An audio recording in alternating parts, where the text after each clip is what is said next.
So ngayon po, pagpapatuloy natin. At since last week, nagtatanong ako kay Pastor, ano kaya yung isusunod kong ituturo? Actually, ito talaga yung nakahilera kasi series po yan. Sabi ko, parang gusto kong ibahin for the meantime, kaso biglang ang balita ngayon ay eto. Sabi ko, talagang eto yung ng Lord, gusto ng Lord. So hindi ko na siya iniba. I think sa iba na nabaghaginan ko nito, yung iba hindi pa nakarinig nitong kahit nung doon sa Riyadh, ito rin po yung tinuturo ko. Ano kasi sa atin to eye-opener sa atin to, na walang sigurado sa mundo. Ang sigurado lang, di ba, yung mga pangako ng Lord, na which is, sa mga anak niya, may pangako siya. Na, andun ang pag-iingat niya, and ano man ang mangyari, meron siyang nakarahanda sa atin na something na hindi mapeperish, hindi matitinag dito sa mundong to. Okay, sabi po sa Hagay, may mga makukuha tayong lesson kasi kada umuuga ang mundo or nag-earthquake. Okay, siguro familiar kayo sa mga recent na nangyayari sa balita na sunod-sunod, hindi lang tayo, buong Pilipinas. Okay, so titingnan natin, ano yung lesson para sa atin nito mga nangyayaring shake. Ano lang ba to? Nagkakataon lang ba to? Okay, or kasi unti-unti nang umiinit, nasisira ang mundo kaya nagsishake, or kasama to sa plan ng Lord. Okay, so sabi po dyan, yet once more, in a little while, I will shake the heavens and the earth. Ang Diyos ang nagsabi. Ang mundo, sineshake niya. At yun yung nararamdaman natin na earthquake o paglindol. I think sa parte ng, Bicol, no, Kuya Alex, din siya, yung ating mayon. I think dire-diretso lang siya. So alam natin pag may gumagalaw sa ilalim, pati yung mga bulkan talaga, nag-aanuhan rin siya. Okay? So itong aking, siguro, alam nyo kung ano yung mga pula-pulang yan na nakapaligid sa earth? Ano yung mga pula-pulang yan? Anyone? Class? Rushes. Kay pula-pula no? Bukod sa kaya. Ano po yung mga pula-pulang yan? Actually, pag sinom kasi yan, iba-ibang kulay yan.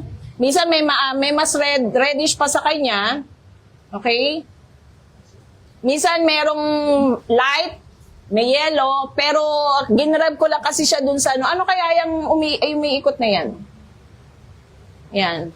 Ano yan? Yan, kuya. Okay. Actually po yan, mga tanda po yan ng kung gaano karaming lindol na dumating sa buong mundo. Okay, kada dat po niyan, lindol po yan. Iba-iba pong intensity. Ibig sabihin, walang panig ng mundo na hindi na-shake. Okay? Kasi natatandaan ko po, nung nasa Riyadh po ako, pag nagbabakasyon ako doon, yung aparador po kasi namin doon, maraming nakapatong si Pastor doon na gamit. Sabi ko, Pastor, hindi ka ba natatakot na pagka lumindol dito, baksakan tayo kasi malapit siya sa bed. Sabi niya, hindi nagsishake, hindi lumilindol doon sa Riyadh kasi buong raw yun, buong bato. Kaya hindi siya, hindi katulad sa Pilipinas kasi ang daming fault line, ang daming bitak-bitak sa lupa. So, pero dito natin makikita, walang lugar na hindi masishake pagka ang Lord ginalaw ang mundo. So, lahat po yan nakikita niya, buong paligid ng mundo, lahat po ay nadadamay, nagkakaroon ng paglindol. So, makikita po natin, so, di ba, science, class, di ba? Bibigyan ko kayo ng idea. Okay? Ang earthquake daw na magnitude 8 or higher, ganyang kalakas ang epekto. Kung mapapansin nyo, binababalaan tayo patungkol doon sa Big One. Ang Big One baka 7.5 or higher daw yung earthquake na yun pag tumama siya sa pag gumalaw yung fault line, yung West Valley Point, yung nasa Manila na fault. So ang magnitude 8 po, katumbas daw siya ng 67,000 Hiroshima bomb. Ito po yung Hiroshima bomb. Nung pasabugin ng Amerika, ibinaksak siya sa Japan. Dati, 1945, meron bang buhay na noon? Di ba? Baka may buhay na noon. Ang laki po na nag-epekto niyan. Yung earthquake po, gano'n siya kalakas? 67,000 na ganito. Magnitude 8. So sabi natin, hindi, may magnitude 6 sa nung nakaraan po sa Cebu. I think last year, sunod-sunod. Yung inabot ng 8,000 mahigit ang aftershocks sa Cebu. I think doon sa bandang yun ng sabi ng mga sa atin, sa PBOX, sabi niya, pagka tumama yung big one daw, sabi 7.5. Sabi namin, baka lang yung konti lang naman yung itinaas. Actually, ganito po pagkwenta sa sa earthquake. Pagka po ang earthquake ay 6, intensity 6, or sabihin natin intensity 5. Tapos ang susunod, di ba, sa 5, 6. So, hindi po siya aangat lang ng konti. Actually, ang yanig po nun, times 32. So, hindi po siya, eto yung shake, mag-shake, hindi po. Kaya po sabi nila, 6 doon, pag nag-7.5, kaya niyang ibaksak talaga, maraming madedestroy. So, times 32, what more kung aakit pa siya ng isa, 7.5 o 8? So, anong susunod sa 32? 33 ba? Paano siya kukwentahin yung susunod na intensity? Magiging 32 times 32, 1,000 ang susunod na intensity. Exponential po kasi yung Kaya sabi nila, pagka tumama yung ganung kalakas, talagang marami na idadapa siya, ibabaksak siya.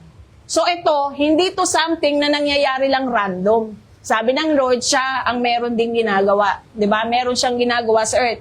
At marami tayong matutunan every time umuuga ang mundo. So, yun yung aanuhin natin, gaano tayo kahanda? Gaano tayo prepared? Pag sinabing prepared na ba ang Pasig?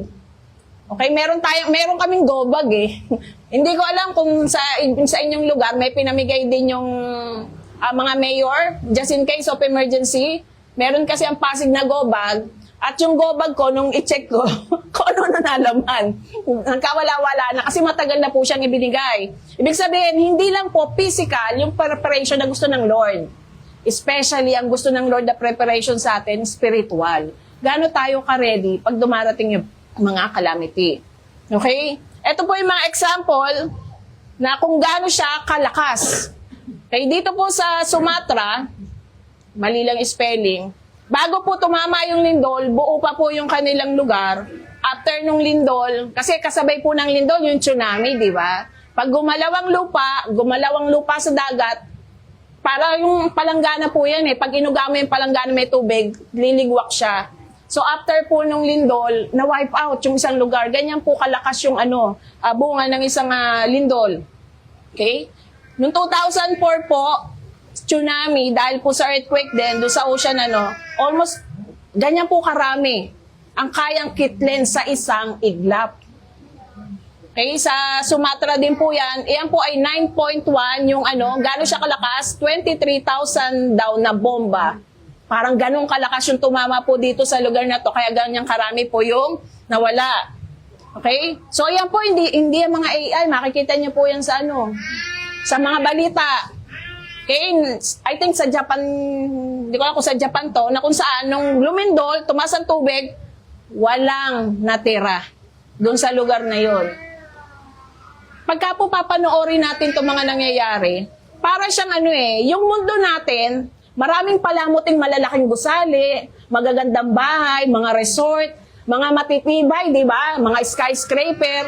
Pero pag inuga siya ng Lord, wala. Para siyang pinalis lang. Okay? Yun po, yung power na meron ang earthquake. Bakit natin ito pinag-aaralan? Sa last days po, sa mga huling panahon, every time may gagawin ng Lord, uugain niya to warn the people, para mababalaan yung mga tao. Okay, so may dalawa tayong pag-aaralan regarding sa ano ang makukuha ng Christian dito sa mga ganyang sakuna, at siyempre meron ding non-Christian. Dalawa lang naman po ang tao sa mundo, right? Isang naniniwala sa Lord at siya'y pupunta ng langit, at isang hindi naniniwala sa Lord at alam natin ang pupuntahan niya, hell. Kaya may dalawa lang po, walang gitna. Last time nag-aral tayo, ayaw ng Lord ng nasa gitna. Okay, yung pa-safety lang. Okay, ano nga tawag doon? Maligamgam. Ayaw ng Lord. Kung gusto niya, kung mainit ka or malamig doon ka, pero wag kang sa gitna. Yung bang, okay lang sa akin ngayon, bukas, tamad-tamad. Okay lang today. I mean, gusto ng Lord, kung maglilingkod ka sa akin, tuloy-tuloy. Diba? Yun ang gusto kasi ng Lord. Kasi even yung na-expose ka na dun sa salita ng Lord and yet wala talaga sa puso mo, kasama rin siya dun sa hindi naniniwala at kasama siyang mapaparusahan. So anong kaibahan ng dalawa pag dumarating yung calamity? Okay, lessons for those who are prepared to die. Hindi ko na kayo tatanungin isa-isa. Gaano tayo kahanda? Siguro sa sarili na lang natin. Gaano tayo kahanda pag tayo ay kinuha ng Lord? In any way. Specifically, kung halimbawa may biglang calamity, gaano ka-prepare tayo? Okay? Bilang Kristiyano, may makukuha tayo nga na dyan. At dun sa mga hindi handang mamatay. Sabi nga natin, masasabi natin ready na tayo to face the Lord pag kaya na natin sagutin yung tanong na yon. Are you ready to face your Maker? Diba? Ready ka ba anytime na haharap ka sa Diyos? Okay? Kasi sabi natin, once na nilisan mo na ang mundo, that's it. Eternal na yung kasunod nun. It's either sa presensya ng Lord or sa malayo sa Lord, kundi dun sa hell. Okay? Ang earthquake po, napakagaling daw niyang teacher. Hindi siya nagsasuggest, kundi nag-uutos siya. Hindi niya sinasabing or may suggestion ako ha, pag umuga, pwede kayong lumabas ng bahay, tumayo ka dyan. Hindi. Once na umuga, para siyang utos. Lahat lalabas. Lahat tatakbo. Lahat, kung mag-aalis siya dun sa bahay at pupunta siya sa isang lugar, hindi siya uutusan basta lumuga. Mas mahirap pa nga pong tawagin yung mga bata, palabasin. O, kakain na. Ang tagal bumaba. O, gawin mo na to. Mas tagal. Pero ang earthquake po, hindi yan magsasuggest na umuuga, eto gawin mo, hindi. Matik sa tao na aalis siya dun sa lugar at pupunta siya dun sa safe place. Ano pa? Hindi siya nagbihanap ng atensyon, kundi dinedemand siya. Wala pong tao na pagka umuga, hindi niya papansinin. Yung wala lang. Di ba? Lahat ng tao, once na umuga, na-obserbahan niyo po ba, kahit natutulog kayo, nararamdaman niyo, pag umuga ka, uupo ka, aalis ka, or kung nakaupo ka, umuga ka, di ba, nanlalaki pa minsan mata natin, mauga yata. Di ba? Yung attention mo, hindi siya kailangan magsulisit. Matik. Makukuha yung attention natin. It doesn't just hope, contemplate, hindi niya inaano na, okay, tingnan natin nga kung kikilos to pagka umuga. Matik, ang tao, kumikilos pagka umuuga. May ginagawa siya. So, na-ready nyo na ba yung mga nyo? Sabi kasi ng mga ating mga namamahala, i-ready daw sa isang bag. Ano ba, may mga laman na, wala, nakain na yung mga biskwit eh. Yung mga ipanglagay doon, wala na eh. Wala na naman doon sa Okay? Kung hindi, almost instant obedient. Walang patumpik-tumpik. Ang tao sumusunod kung ano yung para dun sa safety. Okay? Ito yung dinudulot ng ng earthquake sa tao. Okay? Lahat tayo ba dito nakaranas ng malindol? Di ba? Lahat na tayo. Hindi lang isang beses, maraming beses tayo nakakaranas. Bata pa ako, nararanasan ko na yung na talagang halos lahat ng poste, humahampas, yung nabibiyak na mga building, na-witness na natin yung mga bagay na yan. At isa lang nangyayari sa atin, talagang lalabas tayo dun sa place of safety. Hindi tayo magdadalawang isip. Okay? Kundi kumikilos tayo kaagad pagka yan na ang nangyari. Okay? For those who are prepared, eto, pag-usapan natin yung patungkol sa sa mga Kristiyano. Kasi ang isang Kristiyano na ready na anytime humarap sa Lord, yung death sa kanya, hindi na issue yun. Okay? Hindi na issue yun. Why? Sa isang Kristiyano na ready na, ang nasa isip mo na lang, parang process lang yun. Para makarating ka dun sa perfect na buhay na inhanda ng Lord. Para makarating ka dun sa heaven kung nasa ng ating Panginoon. Na which is so perfect. Sabi nga dun sa Biblia. Kung titignan natin siya biblically, once na nasagot mo na to, at sa atin, tanungin natin sa sarili natin, am I prepared anytime? Once na nasagot na natin yan, hindi na magiging issue sa atin kung kailan tayo kukunin ng Lord or kung kailan babalik ang Lord. Okay? Kasi wala namang kasiguraduhan sa mundo, right? Lahat nga nagbabago eh. Okay kanina, biglang hindi na naman okay. Diba? Pero salamat sa Lord, binigyan tayo ng magandang panahon. Okay, una po, isang lesson na makukuha natin bilang mga Kristiyano pagka po umuuga ang mundo, lagi natin tandaan, God is sovereign. God is in control. Never nakalingat ang Lord at napabayaan niya, teka, umuga yung earth. Hindi siya nakakalingat. Kasi He is in control doon sa paggalaw niya yun. Nothing is out of control sa ating Panginoon. Dahil sabi nga sa Biblia, hindi siya natutulog eh. Hindi man siya umiidlip. So alam niya lahat ang nangyayari. Ano pa? Since God has not lost control, hindi po kaya ni Satan na siya yung mag-cause ng earthquake. Ang merong kakanyahan lang na mag-cause nun ay ang ating Panginoon. God is still on the throne, umuugaman, nangangasira man ng paligid pagka lumilindol. Don't forget, God is in His throne pa rin. Is in control. Never niyang sasabihin, marami po tayo naririnig, di ba, pagka lumilindol, tama na Lord, tama na. Tapos nagpe-pray, Lord, please stop. Marami po. Panoorin niyo yung mga video po ng mga ganyan. Yun lang yung pwede na. Tandaan natin, ang Lord alam niya kung gaano kalakas, kung gaano yung itatagal. Okay? Kabisado niya yun. Never siyang nalilingat. Never siya nagkakamali. So, bakit naman kasi nagkakaroon ng lindol? Okay? Ganito kakontrol ang ating Lord. Sabi ng Lord sa Exodus, I am the Lord in the midst of the land. So, alam niya yung nangyayari kahit yung sa lupa. Okay? For the Lord Most High is to be feared, a great king. Saan siya nag-ahari? Sa earth. Okay? May control siya over the earth. Ano pa? There is only one lawgiver and judge, the one who is able to save and destroy. Nasa kanya rin ang paano kung magliligtas siya or siya ay magdi-destroy. At sabi sa Jeremiah, bakit ba lumilindol? Okay, bakit ba may earthquake? The Lord is the true God. He is the living God. He is the everlasting King. At His wrath, the earth quakes. Sa galit ng Diyos. Okay, iyon yung something na ginagawa ng Lord pagka nagagalit siya sa kasamaan na ginagawa ng tao. Okay, that's a reminder kasi. Okay, na anytime pwede kong kunin ang iyong life. And yet, patuloy ka sa ginagawa mo, di ba? So, reminder ng Lord dyan. So, kaya nag-earthquake dahil ang Lord nagagalit. Yan, parang nung nakaraan lang, di ba? Ngayon, may pinagdiriwang na kung saan, na-rampant na naman yung katulad ng pinag-aralan natin nung nakaraan. Kung saan, ultimo yung sa loob ng church, nagagawa na nilang lapastanganin. Yung mga LGBT na nagpapastor, gumagawa ng sarili ng church, sinasabing si Jesus din ang kanilang Panginoon, nakakagalit sa paningin ng Panginoon yun. Okay?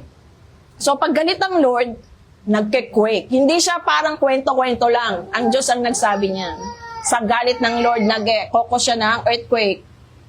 Okay? Pero sa ating po mga anak, okay, tayo sa mga Kristiyano, wala pong gagawin ng Lord para sa ikamapahamang ng kanyang anak. Okay, kung tayong magulang, litanya natin yan, di ba? Nak, wala akong hahangarin sa iyong masama. Lahat ng pinaplano ko sa iyo, mabuti. Matmore ang Lord. Wala pong paplanuhin ng Lord na masama para sa kanyang anak. Ano daw yon? Always for their good, for their ultimate benefit. Even yung pag-shake po ng mundo, meron tayong nakukuhang benefit doon. Unang-una na ang pagka may shaking, ano ang unang ginagawa nga ng tao? Pray. Di ba? Parang halos lahat, Diyos ang naririnig kong tinatawag. Diyos ko po. Okay? Lahat natutuloy. Kumbaga, imagine mo yung parang teacher sa harap, di ba? Pag maingay ang class, pag humataw siya doon sa table niya ng malakas, di ba, natitigagal yung mga estudyante. Parang ang Lord, ganun. Di ba? Para kunin yung attention natin at paramdam natin na hindi siya, nagagalit siya sa nangyayari, doon nakikita niya, sinishake niya ang mundo. Okay? Ano pa? The hand of God is upon all who seek Him for good. So, gumugaman po ang paligid, nagkakaroon man ng banta ng biguan, sabi dyan, sa mga nagmamahal sa Kanya, nag-aanap sa Kanya, andon ang kamay niya. Okay, ito yung peace na meron tayo. Okay, na sabi ng Lord, kung tayo nag-aanap sa Kanya, may tamang relasyon tayo, andon ang Kanyang kamay. But, sabi rin naman, yung sa other hand niya, sa kabilang kamay niya, the power of His anger is against all who forsake Him. Doon sa mga hindi kumikilala sa Kanya. Doon sa mga hindi sumusunod sa Kanya, ano daw yung kamay na nasa kanila? Yung puot ng Diyos. Andun yung anger. Yung isang kamay niya, andun na yung protection para sa mga anak niya. And the other hand, nandun yung galit niya doon sa mga hindi na sumusunod sa Kanya. Sabi sa Psalms, surely God is good. Hindi yan nagbabago. Kahit lumilindol, good ang God. To those who are pure in heart. Okay? So, walang hahangarin pong masama ang Diyos sa kanyang mga anak. And lahat ng bagay, even lindol, nagkakalakip-lakip siya na mangyari para saan? Ikabubuti ng kanyang mga anak. Kaya minsan kung nakakaramdam tayo ng panghihina sa ating faith, panlalamig, di ba? Subukan mong umuga ng konti. Sabi nga nila, pag umuuga, napupuno ang church. Tama ba yon? Yes, di ba? Napupuno ang church. Nagtatakbuhan sila doon sa place ng panalangin kasi naaalala nila ang earthquake po kasi it is something na walang tao kahit pinakamatalino ka kaya mong kontrolin. Wala. Kahit ikaw pinakamagaling na scientist, walang someone para pumigil doon. Kaya ang tao walang ibang tatakbuhan pagka lumindol na kundi ang ating Lord. Okay? Nothing has changed. Lumilindol man is still on the throne. That sovereignty reveals itself in the good intention of God toward His children. And even when He shakes the earth, kahit inuuga niya ang mundo, He may be shaking it in anger. Hindi siya galit doon sa mga anak niya, kundi doon sa mga ungodly. Kaya sabi, nadadamay tuloy tayo, parang gano'n. Pero doon natin makikita yung protection ng Lord. Okay? Na ano man ang mangyari, nandun. Alam niyo po ba, ang isang pinakamagandang protection ng Lord, hindi yung, hindi nagkaroon ng bitak yung gilid ng bahay ko. Ang pinakamagandang protection ng Lord sa kanyang mga anak, yung peace. Okay? Ang isang Kristiyanong may kapayapaan, makakapag-isip pa rin ng tama. Okay, makaka-push pa rin sa buhay, makaka-move on kung dumating man yun. Yung peace po, ang isang pinakamalaking protection ng Lord sa atin. Ang peace po kasi hindi siya masusubok pagka okay ang lahat. Okay, pagka puno lagi ang rep, pagka ayos ang trabaho, yes, payapa ako. Ang dami ko kasi ariglado pang 1 linggo yung kakainin ko, hindi ko iniisip. Hindi po doon nasusubok yung peace. Ang peace, pag nandun ka sa gitna ng mga challenges, doon mo malalaman kung may protection ng Lord doon sa heart mo kasi makakaramdam ka ng peace. Na no matter kung ano yung nangyayari, meron ka pa rin peace. Nakakapag-isip ka ng ng maayos pa rin. Kumbaga, patuloy ka pa rin sumasamba sa Lord no matter ano may yung circumstances natin. Yun yung greatest protection. Subukan mong mawala yung peace sa puso ng isang tao. Anong pwedeng gawin? Di ba? Marami siyang pwedeng gawin pag wala siyang kapayapaan. At worse na, yung iba, di ba, maaaring kunin nilang kanyang life. At marami pong nangyayari dyan sa pag nawala na yung kapayapaan sa kanila. Okay? He is shaking it. Bakit niya sineshake ang mundo? Para yung kanya, yung mga anak niya, mas lalong mag-practice ng righteousness, mas lalong magpakabuti.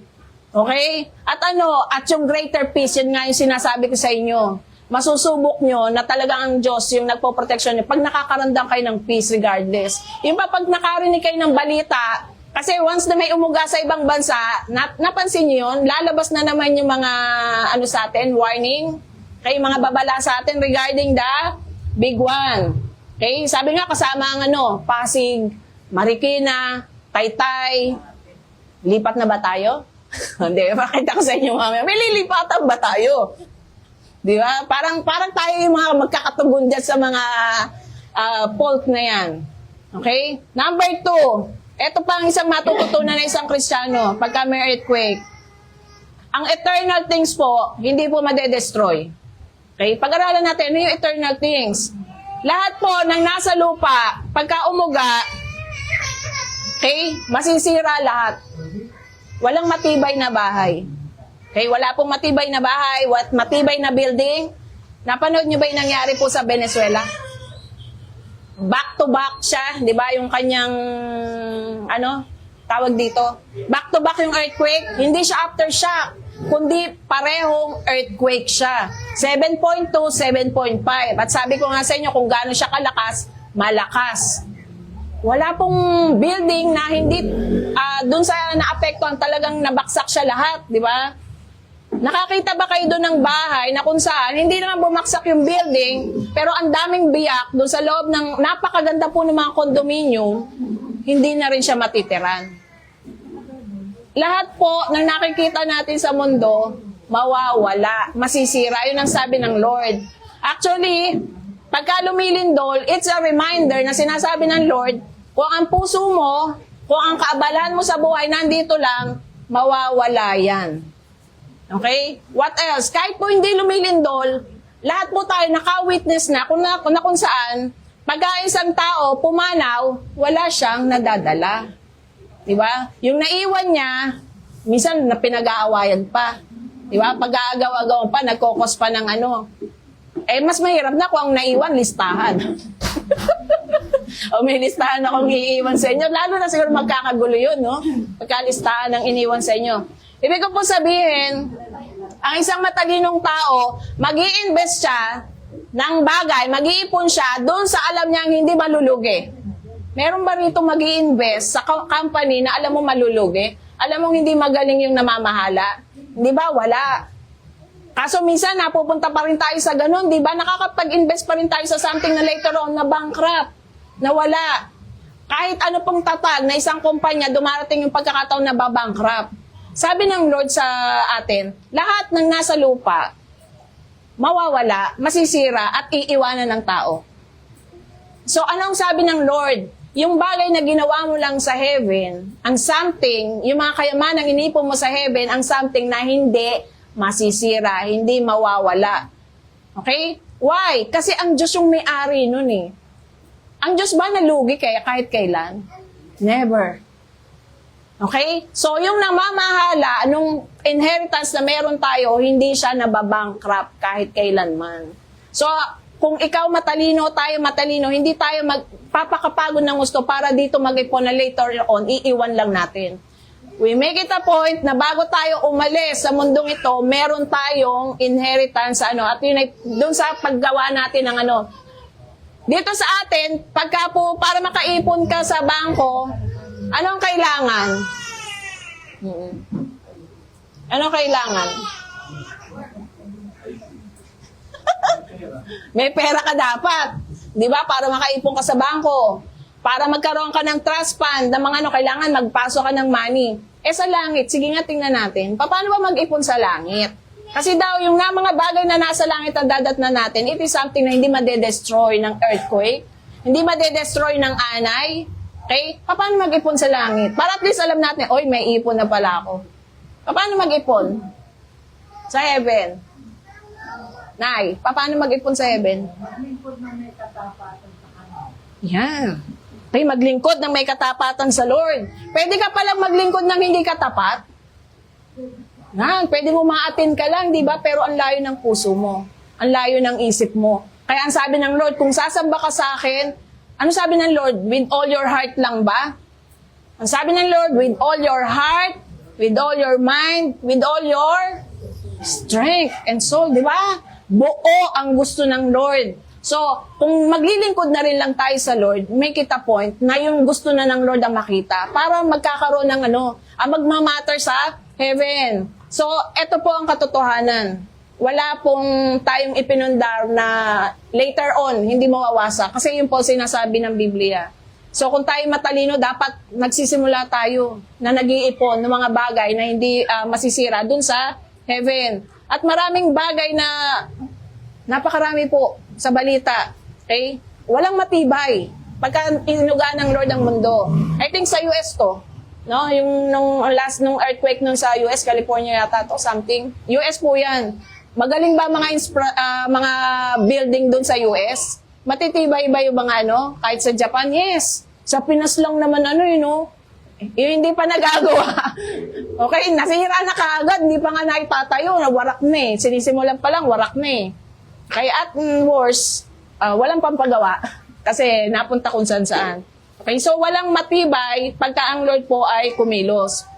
Ito na nakaraang taon pa yan, may bago na nga ngayon eh. Diba? Ano nga yung bagong wala ring Jollibee. Okay, hindi ako nagpo-promote, nataon lang pong yan lang yung nakuha kong Okay? Lahat po ng bagay ay pwede pong masira. Wala po tayo. Kaya mayaman ka o mahirap ka, pwede kang maapektuhan. Okay? Kaya, kung handa tayo na marami tayong naiipon sa kalangitan, although minsan kung padaanin man tayo ng Lord sa ganyan, rest assured, yung naipon mo sa kalangitan, hindi siya masisira. One day, pagpunta mo doon, makiklaim mo siya, makukuha mo siya. Okay? Why? Ito po, isa lang to sa pangako ng Lord, di ba? Saan kayo nakakita ng street of gold? Wala, di ba? Hikaw lang na maliit. Di ba? At least may kapraso kang hikaw, may kapraso kang gold. Ang sabi ng Lord, yung inheritance na meron ng kanyang anak, kalsada pa lang itong pinag-uusapan natin. Street pa lang to. Ang sabi ng Lord, doon sa kalangitan, ang inihanda ko sa inyo, street of gold. So yung pinag-aagawan ng tao rito, pinagpapatayan ng tao rito, ninanakaw ng tao rito, pinagbubuhisan ng buhay, nilalakaran lang po sa langit. Okay? Simpleng mga sample ng Lord na pinakita niya, pinasilip niya sa atin, anak, eto yung nag-iintay sa inyo. Bakit di ka dumag-i-invest? Bakit yung buong buhay mo, yung buong lakas mo, uubusin mo ngayon dito sa lupa nang wala kang time para sa Lord? So tandaan natin, ang Lord, hindi natin mamamak, hindi natin maloloko. Ano yung tinanim mo, yun yung aanihin mo. Di ba? Ang Lord nakakakita sa ating mga puso. So yung eternal po, hindi po siya magagalaw at hindi siya madedestroy, kaya doon daw tayo mag-ipon. Okay, sabi po sa Mark, ang Lord ang sabi nito, sabi niya, ano ang mapapakinabangan ng isang tao, makuha niya man ang buong mundo. Lahat ng kayamanan, makuha ng isang tao kung ang kanyang kaluluwa mapapahamak. Okay? Sabi po natin, ang buhay ng tao rito, ilan na lang ang average? 70 plus? Okay? 70 plus natitigil ka rito kung inubos mo lang yan sa pagpapakabagod mag-build. Na one day, iiwan mo, hindi mo na siya madadala. Sabi ng Lord, kamusta yung kaluluwa mo? Yung kaluluwa mo kasi, hindi 70 years ang gugugulin yan. Eternal. Hindi siya 1 million years. Hindi katulad dito sa atin, di ba? Sa pag nakulong ka at naparusahan ka, minsan napaparol ka, di ba? O after 15 years, pwede ka na makalaya. Once na napunta ka sa dako ng paghihirap doon sa hell, wala pong parol-parol doon. Lifetime po yun. Kaya sabi ng Lord, kung gusto, ang isang matalino, mag-iipon siya sa kalangitan. Okay? Kung dito nga sa lupa, nag-iipon tayo doon sa sigurado, subok na matatag. Di ba? Sabi mo, ano ba bangko yun? Subok na matibay. May Metrobank pa, we can trust. Ano ba yun? Mga logo-logo nila, di ba? Pero kahit yan, pwede naman mawala, mabankrupt. Marami na pong bangko akong nakitang nawala. Marami na tayo nadaanan. So, wala talagang subok na matibay, subok na matatag. Yung kayamanan lang sa heaven, yun lang po yung magiging matatag. Kaya walang material things na maglalas. Ang Lord ang nagsabi niyan, it's all going to burn. It's all going to perish. People work for their life to gain what they will lose. So, ang tao, kaya na wag tayo mapabilang dito, naubusin po natin yung lakas. Sa amin po, kahit kami ni Pastor, pagka pala umakyat ka ng 50, parang talaga ang kasunod na niya, senior. Yun na po yung nararamdaman namin. Mula na umakyat po ako ng golden, sa Riyadh pa nga ako nag-golden, naging golden girl. Ang bilis po, nung pakiramdam na parang malapit na tayo talaga doon sa senior. Kumbaga napakaiksi lang po talaga ng buhay. Kaya bakit natin uubusin sa pag-iipon lang dito sa lupa? Kundi mag-ipon tayo ng something doon na maglalas. Christians live all their life to gain what they can never lose. Ang isang totoong Kristiyano, matalino at nag-iipon doon sa mga bagay na hindi mawawala, hindi malilindol. Okay? Treasure in heaven. Okay? Sabi dyan, His great mercy has caused us to be born again at meron tayong hope. Ano yung hope natin? Na kung halimbawa maipahintulot ng Lord, okay, na ma-perish tayo, madamay tayo sa calamity. Ang sabi ng Lord, may hope ka, anak. Kumbaga, isang iglap lang yung pagpikit ng mata mo sa lupa, pagmulat mo, kasama mo na ang Lord. Nasa piling ka ng Lord. Yun yung pangako niya kasi. Di ba? Yun yung hope natin. Kaya, ang isang totoong Kristiyano, hindi na siya takot mamatay. Okay? Pataasin ko kaya ang kamay ng hindi takot mamatay. Hindi, na lang yan. Kumbaga, natin, personal natin sa Lord, prayer natin, makaabot tayo dun sa ganung kaisipan na Lord, anytime. Anytime, Lord, na dumating ka, anytime na kunin mo ako, excited ako. Kasi yung naghihintay sa akin, walang-wala dito. Di ba? Okay?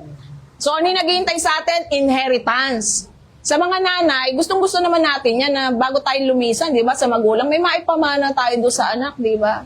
Kumbaga, kaya nga tayo nagsisikap na one day, meron makuha yung mga anak natin. So, kaso yun din man ay magpe-perish. Pero tanda natin yung inheritance na iniipon natin sa langit, never siyang magpe-perish. Hindi siya mawawala. Nothing eternal, perish. Okay? Sa ngayon, eto lang yung pwede kong makitang picture Kay masalarawan natin Sabi doon, meron daw doon na river Kasing linaw ng kristal. Nakakita na tayo lahat ng kristal, di ba? At yung kristal, talagang ganda naman, ginagawang bracelet, palamot. Ang ganda-ganda niya kasi. Doon po, yung tubig, yung ilog, kristal.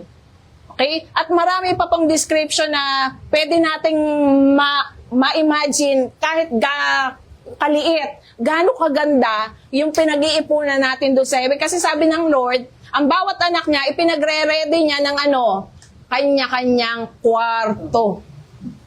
Malaki ba yung kwarto na iniready ka ng Lord? Dito kasi, maliliit lang ang sukat talaga ng lupa. Pataasan na lang. Di ba? Kahit hanggang 5th floor pa yung bahay mo, kahit maliit yung lupa mo, nakakita na kayo ng gano'n, ang nipis.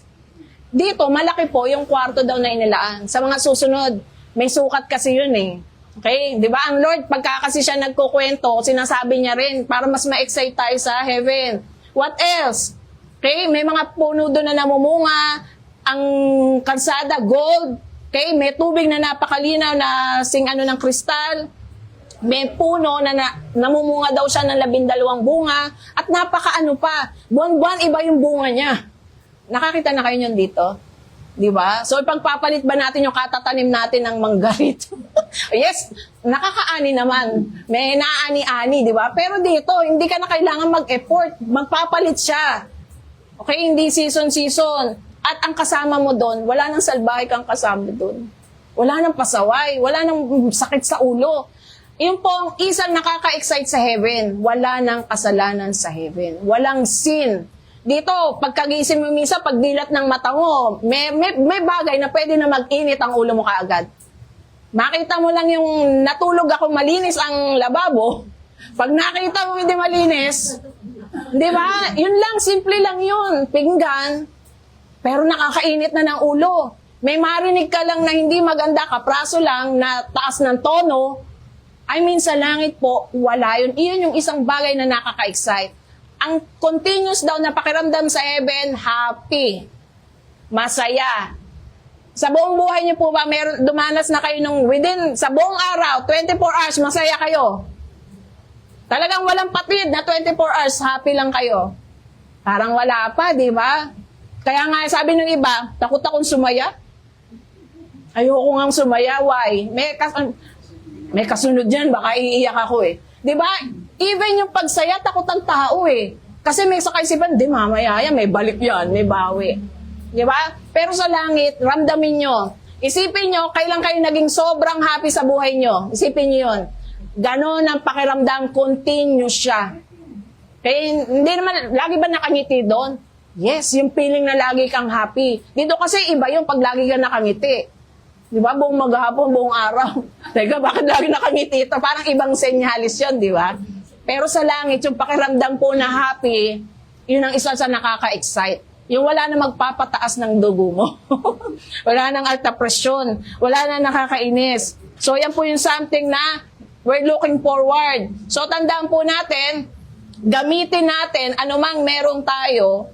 Okay, use your money for that which will last forever. Gamitin mo yung money, gamitin mo yung oras mo, gamitin mo yung lakas mo, yung talento mo doon sa mga bagay na makakapag-ipon ka dito sa to. Hindi man po tayo makaranas dito ng napakagandang bahay. Okay? Pero wala pong ibang pinakamayaman, pinaka-rich na tao, kundi yung may Kristo sa puso. Okay? Yun ang pinakamayaman. Kasi maraming mayaman, kung wala kang peace, nasa ospital ka din. Kung wala kang peace, maganda man ang kama mo, hindi ka makakatulog. And so on and so forth. Wala pong nagagawa ang pera pagka ikaw itinamaan na ng sakit. Okay? Pero sa taong Kristiyano, kahit may nararamdaman ka, excited ka. Kasi Lord, eto na ang susi eh. Pag once na ako kinuha mo, yung mga pangako mong yan, nandun na.